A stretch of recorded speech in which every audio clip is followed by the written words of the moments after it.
live streaming your wedding has become a popular option for couples as a way to still include everyone.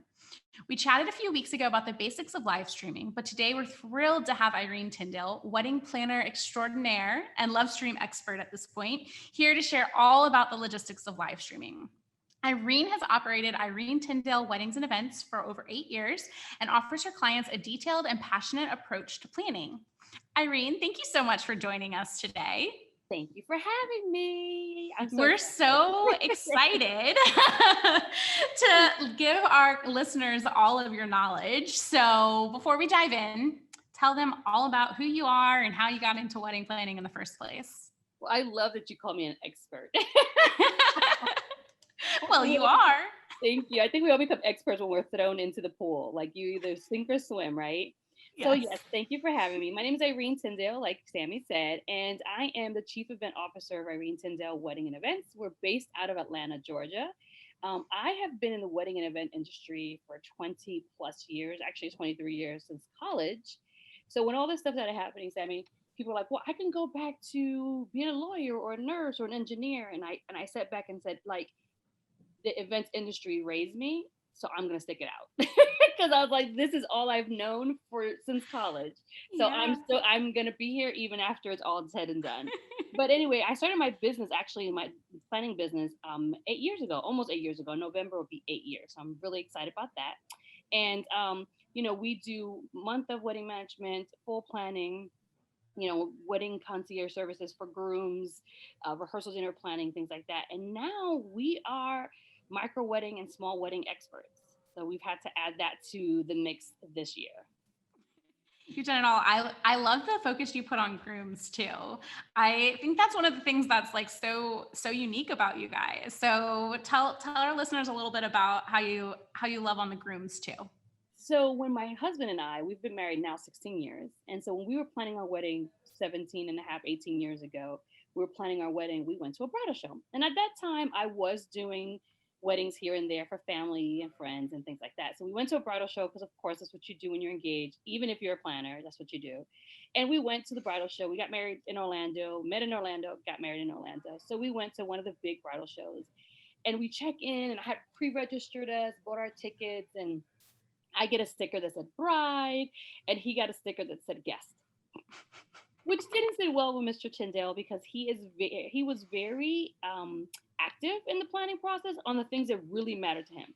Like he can care less about centerpieces.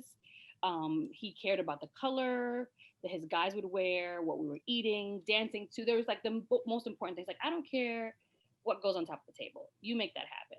So he was very involved and was taken aback that the entire show, out of all the booths, there was only one booth that was for them, for grooms. And it was, of course, the tuxedo booth. So the entire time he's like, they could have, home improvement stores here. They could have golf club. Like he was just going on and on and on. And then we went to lunch afterwards and he made me pinky promise at the big Mickey D's on International Drive that I would always promise to service the groom. So I've been doing that in my own little way, quiet as it kept, for years, making sure that they had their own emails, my own email chain, that I developed a relationship with the groom as much as I did with the bride, and also included him because the brides were like, it doesn't really matter. I'm like, no, sister, you're not marrying yourself. When you get to the end of the aisle, there's a groom, right? Like there's just someone you're going to say I do to. So we've always done that as just something that to love on the groom as much as a bride and have a great relationship with them. And in a couple of years, we hired our first male team member, Tevin Acklin, which we just did the Behind the Bow Tie virtual event with you all with him.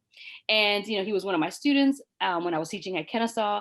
And he's a clothier also and a stylist. So I was like, oh, this is perfect. Like we could mesh those two things together, like my loving on the groom, making sure that they understand what's going on. And so now we officially offer grooms concierge services. So Tevin is what he calls himself the silent best man.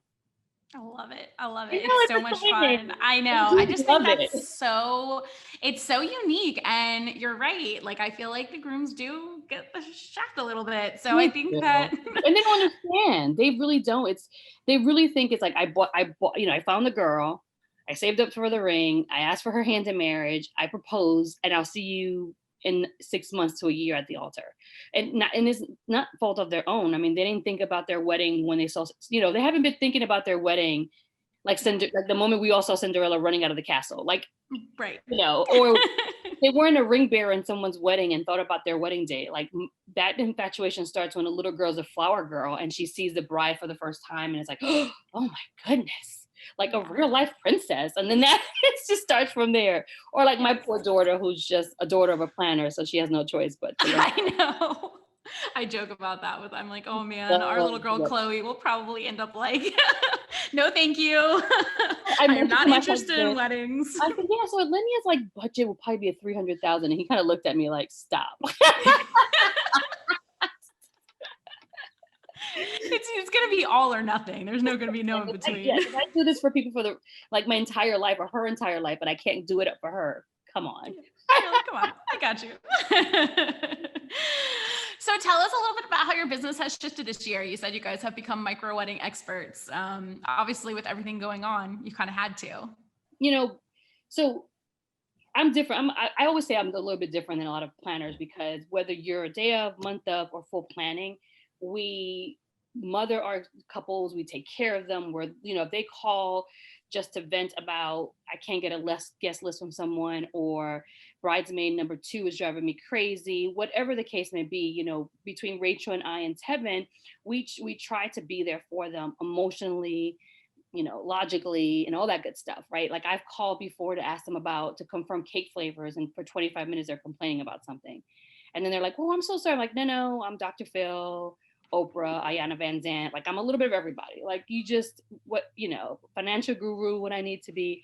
So the biggest shift was like not trying to not be as emotional as our clients. So that was the first thing, and like internally with ourselves, and to look at this, logically, while they grieved what was going on. So kind of like shifting that and really putting on the logistical hat and like how we're going to fix this. Like let them scream, cry, curse, go off, whatever they had to do, process it, but have all the tools ready for them. And then the other thing is that we had to learn to shift quicker. So we had to go, our planning goes quicker. So sometimes we're planning for a year, sometimes we're planning for a year and a half, sometimes we're planning for, 6 months. And in this situation, it was like replanning everything. So it was just kind of like a shift and a quick shift. Like, unfortunately, because people hire us to do what we do, and this, Sammy, we didn't have the luxury of putting our head in the sand or burying our heads in the sand and be like, oh, well, this too shall pass. So we literally went into gladiator mode. Like, let's fix it. Like on the phone to midnight with our clients who are in other states with different time zones, like, on the phone. Even our wedding management clients got the same service. It didn't matter. Like we just took care of everybody. Yeah. And I think that was the craziest thing from my perspective is you're almost completely replanning all of your weddings at once. It was so many different moving pieces. Right. And again, no fault of anyone at particular. And the thing about it is, as a planner, taking our clients and their parents and their family and their financials into consideration, but then also taking into consideration all of our, creative partners that we work with every day, that some of us have known each other for umpteen years, and that they may be sick or family members. And so it was just this thing where we were like in the middle and we had to take care of both sides, making sure that. So yeah, it was a lot of, on top of the fact that we were homeschooling. So, throw that all in there. Oh yeah. So my planning skills got put, my 20 something years of planning got really put to test. Yeah, I know. It's funny. I was joking with someone like, we've had a few cancellations over the years or postponements or whatever, but definitely never that many, even in all my years of planning. Everybody, and rightfully so, we never, if we're working with multiple brides, throughout the year at the same time. So we never be like, oh, we're working with Sammy and Ryan, and we make you feel less because we're working with Johnny and Susie over here. So it was kind of like, but everybody was feeling it. But I could say that I'm so grateful that, we pray for really good clients. I pray for a really good team. And I was granted that because all my clients were gracious. And I have a lot of my colleagues that can't say the same. So my people were like, after they've cried and whatever, and they're like, oh my gosh, how's your family? How's your grandparents? And it's like, it's okay. You're going through what you're going through right now. I'll tell you about my family later. Yeah. Okay. Thanks for I love asking it. though. So we've done a few love streams together so far. Have you ever done a virtual event before like all of this started? I mean, before this started, of course, we would do webinars and I could say I may have hosted a couple of webinars, nothing like official or for a paid client or anything like that. I attended some, I spoke at some, that kind of thing. So I never really technically hosted something large. I mean, before things really started rolling, my birthday's at the end of April. So we had a virtual, birthday party for me on Zoom, and it was hilarious because my 12 and 10-year-old were like, you have to allow people in. I'm like, allow people in? Don't they just log in and come on? Because I've never paid attention. And they're like, no. So they're like managing it. My mom, bless her heart, she could see everyone, she could hear everyone, we could hear her, but she could not figure out how to turn her camera on. So after 15 minutes, she's like, I birthed you, bless you, happy birthday, love seeing all your faces, I gotta go. Like, she just got so frustrated. Like, that was just so funny. And that was April, May. And then when things started getting a little quieter and people started talking about like, what can we do, what else can we do, small weddings and micro weddings, that popped up. We started doing our research. But before that, I was like, okay, so some of my couples were in the beginning, like April, May, thinking about doing something smaller anyway. And of course, the news and then, the newspapers and the blogs and the TV shows were showing about couples zooming things in and all that stuff, or, live streaming their weddings. And so many times and so many articles that I saw, Sammy, that was like the groom was at the computer with his suit, or, people like I attended a live stream wedding or streaming wedding, and I couldn't hear anything and there was nobody there. So it was like all these things, which it's like a bride holding a clipboard on her wedding day along with her bouquet. Like, it just did not sit well with. Agreed. Right? We've all seen that like funny graphic where the bride is like over the computer in her dress, or she's looking at all these paper and she's in her dress and her veil. That's all I could think. That's all I could see. I'm like, oh, that's so sweet. But all I could see was, on top of all the other stresses that this couple has, they have to think of this. So my husband was like, okay, we'll start talking to some, your local videographers. And I said, yeah, but that's going to be so expensive. Like, I just kept thinking, like, that kind of quality, I'm not going to call them and be like, hey, do you want to do this $500 or $300? That's just not, I just didn't feel right. And so, and then I was like, but then I'm not an expert to be popping up a computer or a camera to, like, I'm just not that. And it literally just happened organically. Like, all of a sudden, like, I don't know, I think whenever you all put it out there, I was like, oh, this is amazing. What is this? And I searched it out, and then we kind of went from there. So yeah, the first one we did went really well, and it was end of August, and we've gone from there. I think next week will be our 5th one with you. Yeah, it's pretty crazy. But you have all the best couples, and it's always fun working with you guys. So a lot of your weddings that you've done since then, have they all been micro weddings? Have you done some elopements, big weddings? What's it been looking like for you? So we started off the year with the large wedding. We did an amazing large wedding for a client in January, like early January, maybe second weekend in January. And then it got quiet. And then it really got quiet. Like, we were like, oh, because we were really busy in January with some corporate events and travel. Like, my team and I lived out of our suitcases for 3 weeks in January. Wow. And we were like, yes, February we get to rest, March we get to rest. And then all this hit in March. And we were like, oh, okay. So, our April was our rev up. So then between the month of June and now, and in December, we will finish out the year. So between June and December, 6 months, we'll finish out the year with about 8 micro weddings and 6 small intimate weddings. That's great. Yeah. That's and basically that's crazy. Right. Micro weddings is anything less than 30 guests. So your closest family and friends. It is literally anywhere from 60 minutes to 2 hours. And it's just a celebration that focuses on your ceremony, those, special portrait moments, a toast, cake cutting, a quick celebration, maybe some light appetizers if possible, and then everybody goes on their way. So of course there's music. If your budget calls for it, you have a beautiful altar installation. we've done it a couple different ways. We've had it where we've had multiple micro weddings in one day. And then we've had it where we customize and we find weddings, we find locations for them to have their weddings, and those are pretty quickly. And then intimate small weddings are anything over 30 to 50 people, or even if it's 25 people, but it's all the same elements of a full wedding. It's just less people. So we still have, a full ceremony, full decor installations, still a 10-page production schedule on top of all the CDC and COVID policies and procedures, and live streaming aspects and all that other stuff. So we're finishing out the year, like I said, with 8 micro weddings and 6 small intimate weddings. And I'm so proud of my team. And what's funny is I'm like, I think we were being prepared for this a while ago.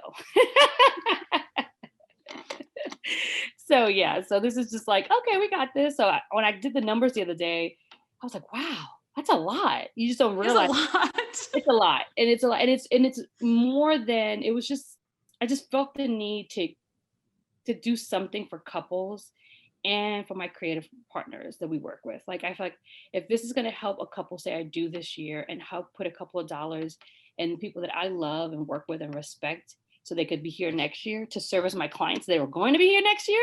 Yeah. Let's do what we got to do. I love that. So how do you feel like the planning process changes for a micro wedding or an intimate wedding versus, the big traditional weddings we were planning last year? So the planning is quicker, right? So the process, the terms are shorter. Like, it's just like, it's quicker. Decisions have to be made quicker. But I honestly feel that God was preparing my team and I for this season, because last summer we planned a full wedding in 10 days. Wow. 125 people. Oh my God. Right, with the language barrier. So one of our local hotels, Four Seasons, called us and said, hey, can you help us? Are you available? And it was like end of July. And I was like, oh, 2020? She's like, no. I was like in like 12 days. Like, it was kind of like 10 or 12 days. And she's like, yeah. I was like, she's like, can you be down here? I'm like, I could be down there in 2 hours. And so all they had was the venue. And we literally got everything for them: entertainment, decor, gowns, tuxedos. I mean, all they had was the building and the venue and the food and everything else. So we did it. I mean, we did not sleep, but it was very successful and it was done well, and the hotel was excited. But I was like, wow, I probably won't do that again. And then it's like, here we are, literally almost a year later, and but things just go quicker. It's quicker processes, 1 to 2 months, but sometimes it's 1 month, sometimes it's 3 weeks. And it's just, you don't get the same full length, but I think a lot of these couples just want to be married. Yeah. They just want to be married. They don't want, and it's been a lot of couples who had destination weddings planned, and another thing is, it's, as a planner, it was like our responsibility is to have all these resources for couples to be able to pull this day off seamlessly for them, the micro weddings, because they're literally coming to us and be like, I want it all. So we had packages, we had our list ready to go of, okay, so if this photographer wasn't available, we had this one. So we had, and we was just kind of calling on all of our partners and be like, okay, we're working on this. We're going to be offering this. Do you want to be a part of it? That's incredible. Mm-hmm. So what's your biggest piece of advice to these couples when they come to you and they only have a few weeks to plan this micro wedding? Right. You said you're the therapist and the financial planner and all these things. So if you could pick one or two pieces of advice, what would you say is the biggest piece of advice you would give them? So first, I would say to come to terms with that your wedding day may not look how initially you have planned or imagined, right? So just come to terms with that. And what I've noticed is that most of our couples who have done the micro wedding or the small intimate weddings and wanting to get married this year were the ones that were either planning a destination wedding, right? They were just planning on literally going somewhere else and couldn't, or rescheduled it for next year, but still wanted to have that 2020 date. And many of my couples were like, I want to have a baby. I want to buy a house. Yeah. Like, I have plans. I'm starting, my doctorate next year. Like, I don't want to have to be bringing this along into the new year with me. So we've done that. I would tell you too, that most of our couples who transitioned to this micro weddings or the intimate weddings were very, very happy they did. So many of them wanted small weddings to begin with, but because of family obligations or traditions, it didn't allow them to do that. So many of them would act like, oh, they were a little sad because there were certain people that they wanted to be in the room. But secretly, they all were like, I'm so ecstatic. I'm so giddy. Like, this is perfect. Like, it's like, Yeah. okay, you're like perfect match. Some of them have bought a house sooner than they thought they were going to do because they said, you know what, instead of 150, we're going to do 30, 50 people, make it more casual, make it more fun, and call it a day. Yeah. You It's know, funny how many people I feel like really wanted a small wedding, but didn't do it because of like, pressure or obligation or whatever it might be. And this is kind of right. their opportunity to do what they wanted originally. Right. And then also remember that a micro wedding is a step above elopements, right? So a lot of times I see those two mixed up and I say, no, you have your traditional wedding. And traditional doesn't mean like a traditional, what you think of what the word traditional classic mean. Traditional, like Sammy said a few minutes ago, it's 100+ people. You've been planning for 8 months or 2 years, whatever. Like you have all the traditional like to-do list things like rehearsal dinner, rehearsal, all that. That's a traditional wedding, what we're used to be pre-COVID, right? And then um an elopement is literally when the bride and groom go say I do. Think of Vegas, think of the courthouse. It's like the bride and groom go say I do. It's an officiant, a judge or somebody marrying them, and maybe a witness or two, right? That's what an elopement is. The micro wedding is any wedding less than 30 people with just 60 to 2 hours, 60 minutes to 2 hours, just a quick celebration. People move on. Then you have small intimate weddings, which is 50+ people, and it has all the same aspects of a traditional wedding. It's just less people in the room, right? So you can still do it up, decor, and which I'm telling you too, a lot of our small intimate weddings had like top shelf bar and like extra appetizers and fun and fun elements, and so like all that good stuff, and it's a great party for just those immediate people. So that's kind of the differences there too. But knowing that a micro wedding is a step above an elopement and kind of goes from there. Yeah, I think that's really good for people to know because I think people get confused sometimes on what all the Mhm. differences are. But it is funny with the small weddings how much further your budget can go. You can have all those things you didn't think you could have for 250 people. Oh yeah, Um, and the decor. I mean, my girls have not spared anything on decor. We've gotten the chairs they wanted, the linens they really wanted, the dishes they wanted, the utensils. It's kind of cool. It's like, oh, I get to have like my own mini style shoot per se yeah, on this day. So it's been great, and we have only had a couple people that said I do this year and are still having a party next year. But most people are like, I'm good. I'm just gonna do it up with these 50 people and call it a day. I like that. Me So too. a couple comes to you and they say they want to live stream their wedding. What do you do first? So first thing we do is we really have a conversation with them, right? So it's like, okay, and we've added that to our discovery call now, which is crazy. Like you have all these additional questions to ask that we never had to ask before. But like, okay, so depending on the guest size, okay, if it's a micro wedding, who is going to be missing out of this bunch that you really wish there? And typically it's grandparents or godparents, people that are older or high risk who can't be in the room, who can't travel.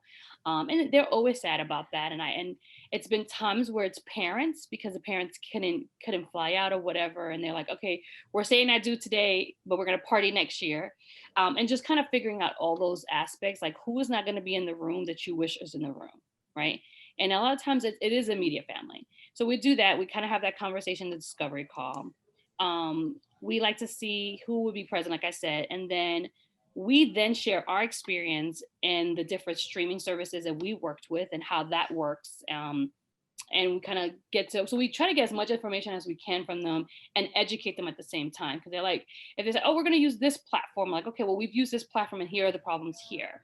And if you have a lot of older generation that's watching, either A, do they have somebody nearby that could help them with the technology? So kind of walking them through that Yeah. situation, because I'll tell you right now, my grandparents, God bless them, my grandmother had been watching mass from all over the world and not watching her local mass because she couldn't figure it out on her Facebook live, on her Facebook watch. And I was like, so I said, well, oh, did you watch mass this morning? And she's like, yeah, I watched. She goes, well, sometime I watched one from Colombia. This is all on TV that she could find. The one with Pope actually in the Vatican, and the one in Brazil. And I'm like, bless your heart, because you could speak Spanish, but some of the words translate. And then I was like, as I'm on the phone with her, I'm like, does grandpa have his phone? I'm like, go to Facebook, type in St. Simon's stock. And she's like, oh my gosh, it's there. So, but you normally you don't have that kind of time to do Yeah. that in the middle of a wedding. You can't go, pause, wait, let me make sure grandma is on. I said, Right. this way, if they have internet, or if there's somebody nearby that could help them, it's easy, it's a click. And so we kind of compare the two and say, okay, what is this experience worth to your family? And and a lot of times it's a kind of a no-brainer, because they're like, well, I'm already saving a bunch of money over here. Might as well just invest in a good platform. Yeah, I love that. How early do you see, so your couple's adding this on at the beginning? Is it harder to add it on at the end? What is your kind of recommendation for couples who are maybe looking into micro weddings for spring, as far as live streaming? Do they start thinking about it now or wait? We actually put it on. We're actually starting to get inquiries for micro weddings and small weddings for the first quarter of the year already, like January, February, March. And so the team and I talked about adding that to our online questionnaire for micro weddings. Like, are you looking at live streaming your wedding? So that way it could be, I mean, it's a part of our conversation anyway. And sometimes they come with that already. Sometimes they're like, oh, we've looked at it. There's been a few times where we've mentioned working with you all and like, oh, I've already signed up, or I've looked at it or whatever, or had a call with them. And so, which is great. But the earlier the better, because your live streaming plan is embedded into your overall timeline. Like it's 2 in 1 basically, right? It's 2 in 1. I like to say the earlier the better, and we do it early because, is it difficult to do it last minute? Yes or no? Yes, because many couples may not have all the guest emails. They're not going to be there, because unless you did an electronic invitation or an electronic save the date, you may not have people's emails addresses, right? You possibly have you have their phone numbers, and you could text message it to them, but a lot of times it's like easier to email it, because if they're bringing it up on their smart TVs or whatever, right? So the earlier the better.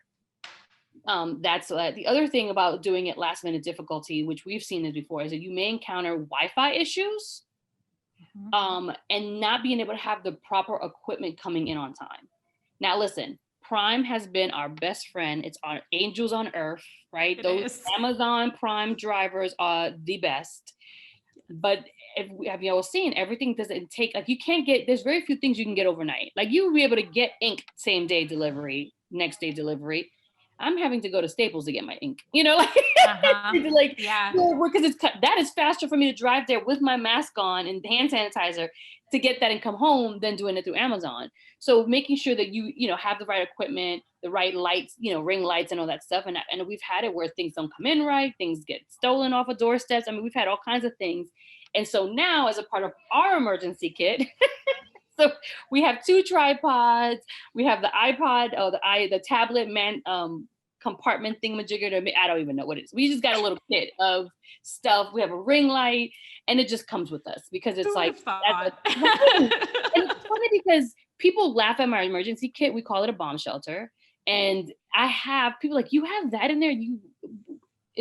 Now we have this in there. Like, we have, all the different plugs. So when someone is doing a PowerPoint presentation, a video, we have all those plugs, and that was easy. But now we are like trekking with tripods and a your ring light, that kind of thing. So that is the side of it. No, on the other side, the difficult thing is, because if you have a planner, or you have a coordinator, you have somebody in your family who's techie, like somebody that you could trust, who's reliable, who's techie, you could do that. But for us, we walk our couples through the entire process. So even if they decide to do it the last couple of weeks before the wedding, then we walk them through the whole process. And now we have our own in-house techie planner, our senior planner, Rachel.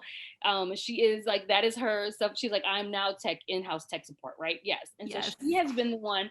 She's amazing. She is. She sets up all the cameras. She sets up all the iPod, all the tripod. She's talking to the producers at LoveStream HQ, making sure all that gets done. So she is our like LoveStream expert. And it's funny because you always get it. There's somebody in the family who thinks they're techier than you, and they come in and try to tell you what to do. And Rachel's like, I got this. Thank you. I know what I'm doing. And so she's good, and she's fast and troubleshooting. And if we ever had any issues, it's never been on the side of your system. It's always been like the Wi-Fi or the device that was given to us by the couple did not work, or we couldn't get in. It's always been on this side, and we've troubleshooted, and that's why it's good to do the steps that you tell us to do. I love it. It's always good to like, oh, follow directions. Yes. Just like we tell everybody, follow our timeline, follow your directions. And So true. So how do you feel like live streaming shift your timeline? What do you think about that? We love logistics. We did, I don't know if you saw our videos this week, we did some videos like the qualities of a good planner on wedding day. And it's, you have to expect the unexpected, right? So we already automatically go in, and that's kind of, someone's like, well, that's kind of awful. You're expecting something to go bad. I'm like, no, it's human nature. It's a wedding. It's people who don't always listen, and some people who do. So I always have to expect it. But it doesn't, because we just add in the rehearsals, the tech check, all the crucial moments that were talked about that need to be captured. Yes, it's more logistics. Yes, there's more points for us to manage on the wedding day, but it's between everything else that's happening, right?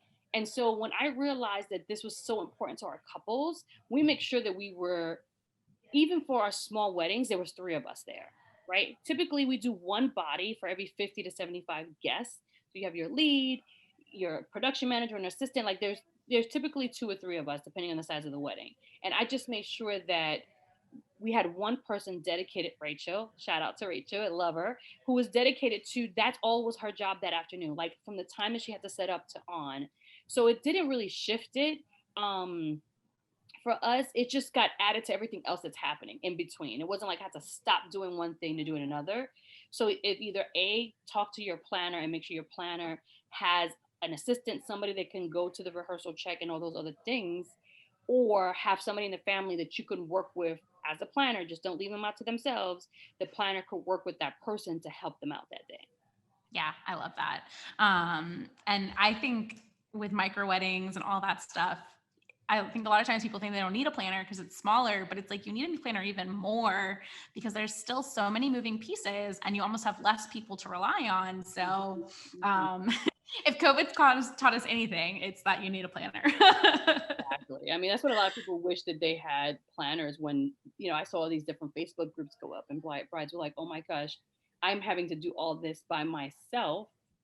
But my girlfriend who's getting married, like her planner helped her do it all. Like it's these little things. And it's like, yeah, we work together. But for small weddings, I feel like there's so many other things that someone else has to worry about.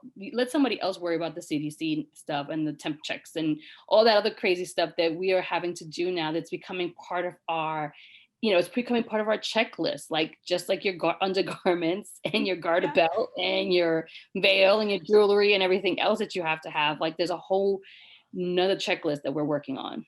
Yeah, I love that. So for live streaming, what big moments do you usually suggest your couple includes in their live stream time? I always say, like, of course, the entering of the bride, like the processional, right? The processional time is really good, like everyone coming in, and then of course the grand entrance of the bride, and then anything that's happening at the altar, like, whether it's unity candle, the time, the love nods, the sand ceremony, the exchanging of the rings, exchanging of vows, any scripture readings, anything that's going on at the altar is essential, because honestly, how I feel about it, that's what makes you married. Like when I got married 16 years ago, we spent so much time on our ceremony and our songs and our scriptures, because that's what makes you married, right? The other stuff is just icing on the cake. I tell people I'm literally holding my breath until the ceremony's over. Like once I get my bride down the aisle, I'm like, yes, woosah. The rest is easy. Like that's like getting them on down that aisle on time is the goal all day long. And then after that's like, oh, it's a party. Yeah, there's a bunch of other pleasantries. But what made you married is walking down the aisle to your beloved and saying your vow, saying I do, pronouncing, and then doing all that. And then just any other special moments that you want to have afterwards. So most of our couples are doing the ceremony mostly, and that's what they want to capture, like that whole, 60 minutes to an hour, 60 minutes to 90 minutes of celebrating is what most of our couples are wanting to do. Yeah. I feel like most of your couples do like a little virtual goodbye to their guests, which I think is Yeah. so cute. They love that. When we started to, we did it first with Sean and Alantria, and I mentioned it to them. They're like, oh, "Can we do them?" Like, well, you have time, and I was like, and their guests were not expecting it, and it's so cute because their virtual guest book went crazy when it was like, after the ceremony they had the recessional and they wave when they passed the camera. That camera went off and it says we'll be back shortly with a special something or something like that. And then we kind of took the camera in the back. And then when we were ready, we put it back on and they were like, "Hi, we love you." And then they gave and everyone went crazy. Like Uh-huh. they were tagging them. People were taking pictures of it from, on their phone. And so it was really cute. People were not expecting to see them come in and thank him. So that's something that we have suggested for all our couples to do. And they love it. I'm like, you can't see the reaction, but you will be able to see the reaction when you read your guest book, which is sweet. Yeah, I know. And I feel like, I don't know, it just like gives me chills when they're like just so excited that all Because these it's people the came out first, and right. listened. Because it's the first, if you think about it, those people feel so special because it's the first time that they are speaking to anyone as husband and wife. Yeah. I'm the first to say congratulations when they get to me at the end of the aisle. I'm like, love bugs, I love you, congratulations, we did it, high five. But like for them to be like, thank you, my wife, my husband, and it's so sweet and they're so emotional at that moment. And it's like less than 60 seconds, y'all. Like it's not even long, but Yeah. it's so meaningful and grandparents are loving it on the other end. Yeah, I love it so much. So, what about personalizing, whether it be personalizing your live stream or any kind of live stream platform, their micro wedding? Like, what is your suggestion on how to personalize this virtual celebration? I love when they do the slideshow. So when people are entering into the virtual room and they have the pictures of them with their engagement, or pictures of when they were little kids, or pictures of them with family members who are watching and not present, which is really sweet. Also, it kind of gets people choked up. I love the playlist, which is great. I love that because what I've noticed, Sammy, is so cool is that guests are still getting dressed up and watching dressed up, especially the grandmas. Let me tell you, if the grandmas have bought a dress Mm-hmm. and now they can't be present, they're going to dress up. Even if no one can see them, they're dressing up. Family members who are nearby are having their own little dinners, having their own little toasting moment. We had one family send us a picture and they had they set it up in their front lawn. They were all dressed up. It was like a family of 4 or 5 who couldn't come. And they all got together and had a little dinner in the lawn. It was just like all these little things. So they're celebrating with you at the same time. So having a playlist is fun. And then of course your photo, and then putting in taking that special time to say thank you for watching, we love you, we miss you, can't wait to celebrate with you in person, or whatever. That is a great way to personalize your page and your whole experience. I love that. What are like some logistical things that people need to be cautious of? I know you mentioned Wi-Fi. We got to make sure that they have a good Wi-Fi or cellular connection. That's number Yeah. one. Let me tell you, that Wi-Fi. Make sure you do that check. I can't remember what it is. It's a speed check. Wi-Fi speed check. Make sure LoveStream sends you what it's supposed to be. Check it and recheck it, but also have a backup plan where you have a strong hotspot connection or something like that. Be mindful of where your venue is located, because if we're in Georgia, so if we're in Atlanta or Metro Atlanta, we're fine. But if we go south or we go up in the mountains, that's where it gets fickled, right? That's where it doesn't. So before you book it, like book any stream, or even like any streaming of any kind of service, you gotta any kind of service. Doesn't matter if it's love streaming, any kind of service. Because I've had it where they're like, oh, I'm like, it doesn't matter whether you book this one or this one. It's still, we don't have connection up here. And so we had to FaceTime people in, people in the audience, like, and guests who are seated were FaceTiming people because it would not work. Right. Yeah. Sometimes even that's hard if there's no like Right. cellular connection. But we all know this. Like when we were at Sean and Lantria's, I had not one hair boo high of a bar. And Rachel was like, Rachel, bless her heart, was like Central Station, like Grand Central. Like she picked up every call and managed LoveStream. It was just like people were calling her because it's like, we've been trying to call you. I'm like, and literally the minute we left the property and got back on the highway, my phone blew up. But at that point, it was like midnight, and I'm like, oh, I don't want to hear it, because would you make sure that you can have some kind of connection, right? Some kind of connection. Create a plan for the cameras And for your camera placement, make sure you're happy with the angles and all the views. So one of the things that you put on your schedule is that you do a rehearsal check. We do our rehearsal check at our 30-day walkthrough, our final walkthrough. We do the final walkthrough with the venue and the vendors, and then we set up a time to do 30, 40 minutes where we're chatting with LoveStream, mapping out everything. Like that's a good angle. No, I can't see that. The sun is blocking here. Like whatever the case may be, because if you have a ton of windows and depends on the time of the day, it's all these things. Like you look like a black shadow. Like so, you have to think of all this. So making sure you're happy with that. Remember that this is not going to be perfect, right? It is a good experience, but at the end of the day, we're not a production team on your end, like if you have your planners working on it, or even your family members who are helping you with it, and it's just a sign of the times, right? It's good quality for what we need for now, for the price, right? That kind of thing. So definitely remember those kind of logistics. Yeah. And I think being flexible is like kind of the thing of the year with wedding planning, right? Like, yes, no, it's not, like you said earlier, it's not going to be exactly how you imagine the day. It's not going to be exactly perfect if, a dear family member is not there, but there's good workarounds, whether you use LoveStream or another platform. There's good ways to make people feel included, even if everything doesn't go exactly according to plan, which is always true of weddings, but even more so in 2020. Right. I love it. So before we wrap up here, we always ask, give our listeners your top 3 pieces of advice, please, for live streaming their wedding. Sure. Again, remember, this is not going to be perfect. It would be good, and guests will love it, right? They will love it. They're not expecting grade A production from Tyler Perry Studios. They're just not, right? That's just not what they're expecting. Then work with your planner to create a plan just for your live stream. Of course, it's included in your overall plan, but camera placement, equipment needed, add the spots on your diagram. If you have a diagram, add the spots where the camera is going to set up. Because even if you don't have a planner and you have Uncle Bob doing it, and God forbid something happens to Uncle Bob and Uncle Jimmy has to step in, he needs to know what to do, right? So you have some kind of plan.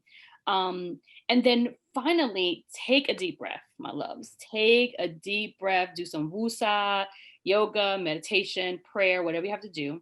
Be present in the moment, right? And then feel the love that is in that room, and all the love via the World Wide Web, because that's a beautiful thing. Then knowing that on this day, there's so many people sending their love, watching you, wishing they could be with you, and they're present with you. And so just be intentional and be present in the moment, and not worry about is cameras are set up right. No, because you're going to miss it. You're going to miss it. It'll fly by. Every couple's like, oh, that's it, it's done. Like even my normal couples that are 4 or 5 hour long, we're like, that's it, honey. Like it's over. Like it's over. I know, it goes so quick, and you can tell people that, but it goes by in an instant. It's instant. Like it's over. It's time for an exit. Yes, honey, it's time for an exit. I love it. Well, Irene, tell everybody where they can find you, internet, Instagram, all that good stuff. So the website is irenetyndale.com. It's my name. We also have smallweddingsatlanta.com, and on Instagram it's iTyndale Events, and then Small Weddings ATL, and that is who we are. That's where you can find us. Thank you, Irene, so much for joining us today. Have a good one, honey. You too.